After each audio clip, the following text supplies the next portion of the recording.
for the money, there are a few good reasons to consider one of these and a few good reasons not to.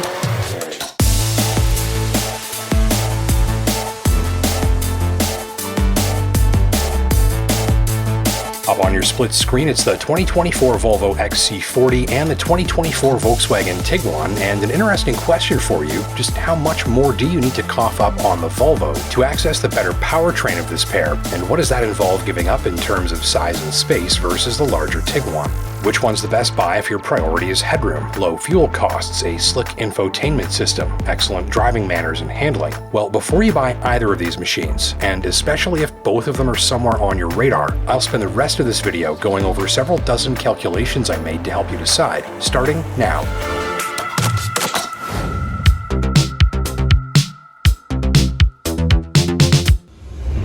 So let's meet the machinery. The Tiguan comes priced from $34,495 Canadian in the Trendline trim grade. That's with automatic 8-speed and 4-motion all-wheel drive. There are 4 trim grades to choose from, topping out in the Highline R-Line at $45,495 Canadian. All models run a 2-liter turbo 4-cylinder with 184 horsepower and 221 pounds of torque.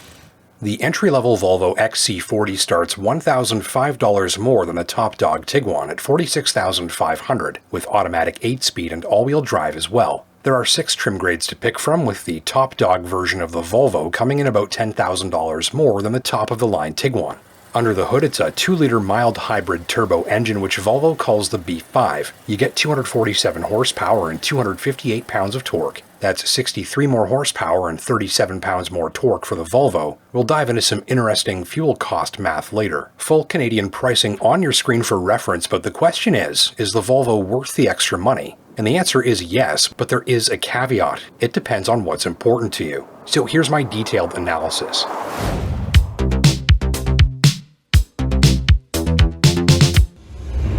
The Tiguan is 11.3 inches or 288 millimeters longer than the XC40. That's an advantage of about 6.5%. But the XC40 is slightly wider than the Tiguan by just about an inch or 24 millimeters, making the XC40 about 1.3% wider than the Tiguan. The Tiguan rides 1.5 inches or 36 millimeters taller than the XC40. That's a difference of about 2.2%. And the Tiguan's 2,791 millimeter or 109.9 inch wheelbase is 89 millimeters or 3.5 inches longer than the XC40's. That's a difference of about 3.3%. So to summarize on physical size so far, the Volvo is slightly wider than the Volkswagen, though the Tiguan leads the XC40 as the larger machine of the pair when it comes to all other physical dimensions. But that's not the case when we start comparing passenger space.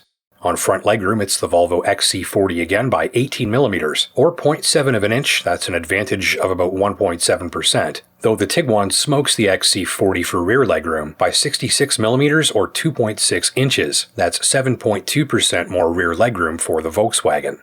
Wider passengers will find a little more front shoulder room in the Tiguan and a little more rear shoulder room in the XC40. Analyzing cargo space, we see one of the biggest reasons to go with the Tiguan.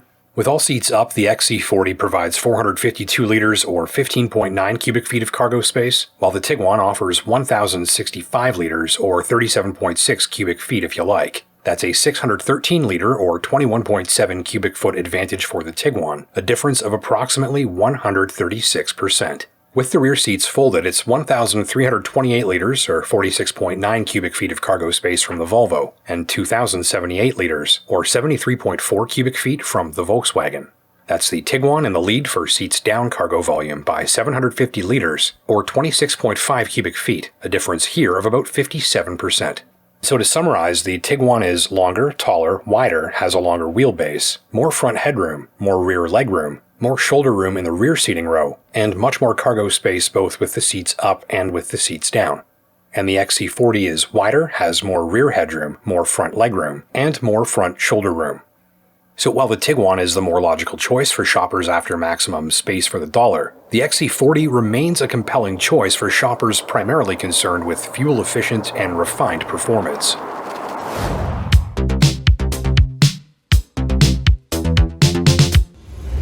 But how do their 2-liter turbo engines stack up, and which one makes the best use of your gas dollars? Both machines run 2-liter turbo engines with an 8-speed automatic and all-wheel drive. Key specs for both engines up on your screen. The Volvo has a 48-volt mild hybrid system bolted up to its engine.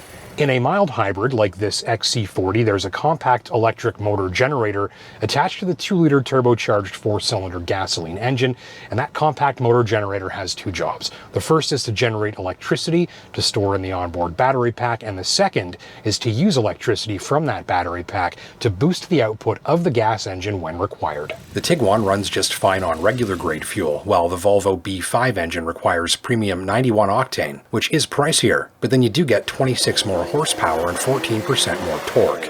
The weight of these vehicles is virtually a tie. Technically, the Volvo is heavier by a few dozen pounds, but its extra power and hybrid-assisted torque means you'll do 0 to 60 in about 6 seconds, versus 8 seconds for the Tiguan. That's a considerable advantage. But what do each of these machines cost on fuel per year?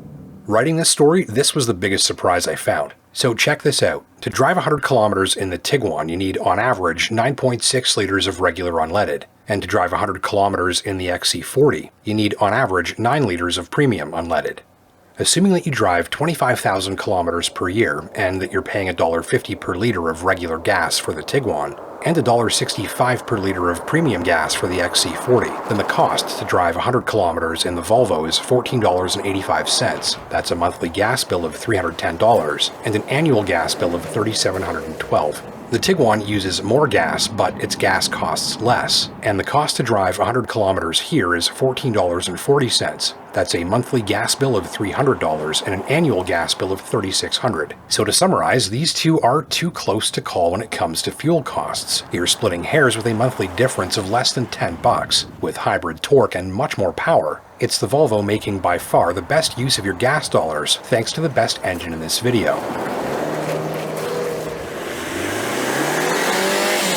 The Tiguan's powertrain was my main gripe on a past test drive, thanks to somewhat clumsy and unrefined operation from its powertrain at times, especially when driving at very light throttle and in various around-town settings. On the other hand, the XC40's hybrid-assisted powertrain was one of my favorite things about it. I'll give you my key road test impressions of each model a little later in the video, but if you're considering both of these machines, it's worth mentioning here that I specifically mentioned wishing the Tiguan had a hybrid assist to help smooth out its performance and add refinement to the drive, and that's exactly what the Volvo B5 engine does for the XC40. It's more responsive, smoother, punchier, and much more refined overall, and all of that while using virtually the same amount of fuel. So between these two, the Volvo is returning the much better powertrain experience for your gas dollars, and despite the lower performance and power figures, there is no meaningful fuel savings to be had from the Tiguan, again reinforcing a key reason to be shopping for a hybrid in model year 2024.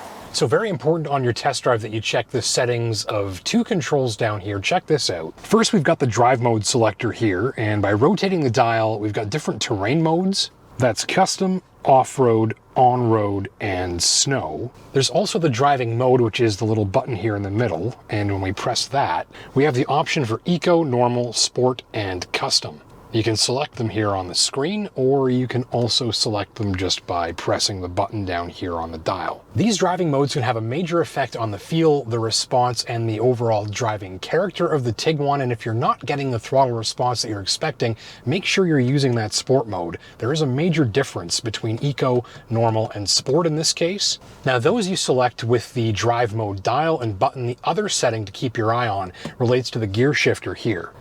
So we can see that pattern up on top. We've got D and S. By pulling down on this, we're changing from drive, which is the regular shifting pattern, to sport, which is a more aggressive shifting pattern. So by making sure that you've got the drive mode selector in sport mode and the transmission in sport mode as well, you'll get the best sense possible of the performance available from this machine.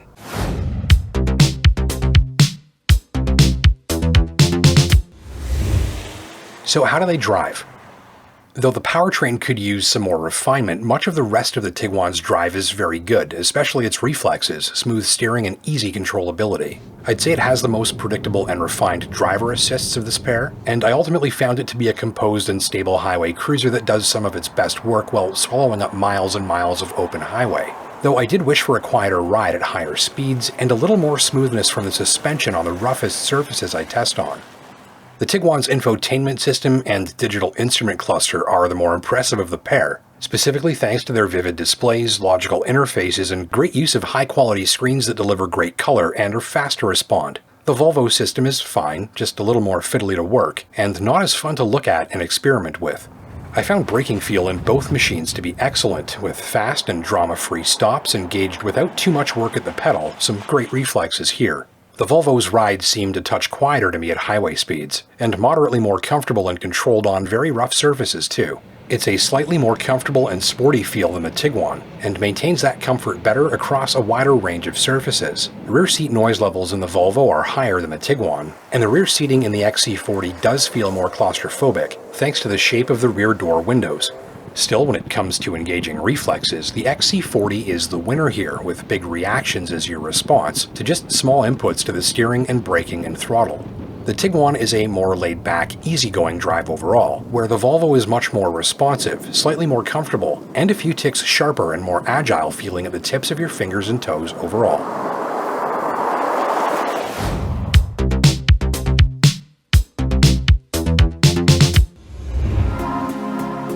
So which one would I buy?